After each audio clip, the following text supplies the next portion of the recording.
Welcome to my YouTube channel Ramesh online.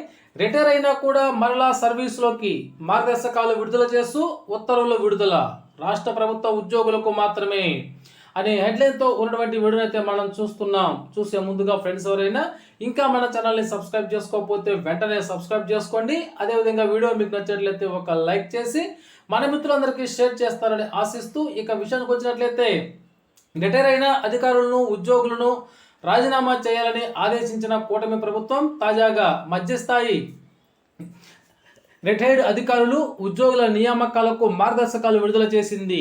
ఆయా శాఖల మధ్యస్థాయి అధికారులను కింది స్థాయి ఉద్యోగులను నియమించుకోవచ్చని, అయితే అందుకు స్క్రీనింగ్ కమిటీ ఏర్పాటు చేసి పూర్తిగా పరిశీలించాకే కాంట్రాక్టు అవుట్సోర్సింగ్ ఉద్యోగులుగా నియామకాలు చేపడతారని పేర్కొంది.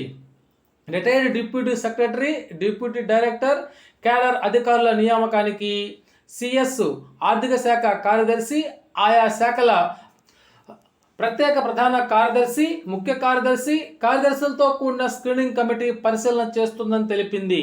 Deputy secretary, deputy director cadre కంటే తక్కువ స్థాయి రిటైర్డ్ అధికారుల నియామకాల కోసం జిఏడి ముఖ్య కార్యదర్శి, ఆయా శాఖలకు సంబంధించి ప్రత్యేక సిఎస్, ముఖ్య కార్యదర్శి, ఆర్థిక శాఖ కార్యదర్శితో కూడిన స్క్రీనింగ్ కమిటీ పరిశీలించి నియమిస్తుందని పేర్కొంది.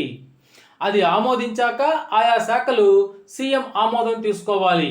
అయితే ఈ నియామకాలు కేవలం రాష్ట్ర ప్రభుత్వ రిటైర్డ్ ఉద్యోగులకే వర్తిస్తుందని సిఎస్ ఉత్తర్వులు అయితే పేర్కొనడం జరిగింది. ఓకే మిత్రులారా, ఇది ఈనాటి సమాచారం. ఈ సమాచారం మీకు నచ్చినట్లయితే ఒక లైక్ చేయండి. Thank you for watching my videos.